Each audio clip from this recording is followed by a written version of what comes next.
সরকার গঠন হওয়ার পরে কিংবা নির্বাচনের পরে 180 ডিগ্রি অ্যাঙ্গেলে পোলট্রি মারছে। এই যে 180 ডিগ্রি অ্যাঙ্গেলে পোলট্রি মারার পরে আমরা যারা এখানে আলেম ওলামা দেশের বিখ্যাত জ্ঞানী গুণীজনে মিলে বসে আছে, তাদের মনোজগতে আর আস্থা বিশ্বাসের জায়গাটা তো আগের মতো নাই। আপনি কি করে ফিরেন?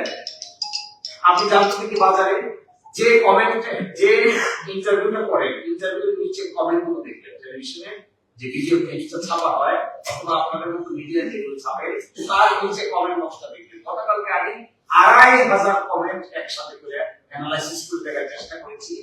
এই মন্তব্য যেখানে করা হয়েছে তার মধ্যে 2500 কমেন্টের ভিতরে মাত্র 60টা কমেন্ট কমে আছে, বাকি 2493টা কমেন্টে হা হা হু করে আসছে। এর অর্থ হলো দিস পিপল বিকাম অবলিভিয়াস। এরা অনেকটা মানে আচ্ছন্ন হয়ে গেছে ক্ষমতার ক্ষেত্রে। মানুষ কি ভাবছে এটা দেখানোর সময় তাদের হাতে। পাঞ্জাবের জগতে একটি বিশ্বস্ত নাম, Shabab ethnic wear. So this is like এভাবে যদি হয় তাহলে আপনি ফ্যামিলি কার্ড দিবেন। This is very good, you are maintaining your commitment.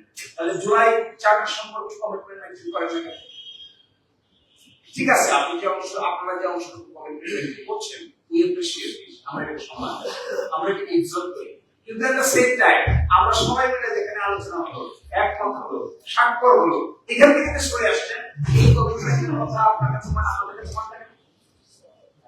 ফলে আমি মনে করি এই কথাগুলো বলে যে মিসট্রাস্ট ক্রিয়েট করা হয়েছে, গত পরশুদিন আমি বলছিলাম যে চোর যখন বাড়িতে ঢোকে তখন একটা ছোট্ট ছিদ্র খুঁজে যায়, সে ঢোকে, কিন্তু যখন মালপত্র নিয়ে বেরিয়ে যায় তখন এই ছোট্ট ছিদ্র দিয়ে বেরিয়ে পারে না।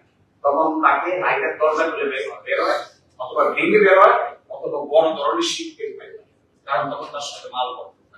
আমার ধারণা সরকার এরকম একটা প্রবলেমের মধ্যে, তারা চোর হিসেবে ঢুকেছে হলো হাইকোর্টে গিয়ে একটা স্টেজ ম্যানেজ রুল নিয়েছে। এটা যেদিন শেষ হবে সেদিন কিন্তু দরজা ভাঙা ছাড়া উপায়।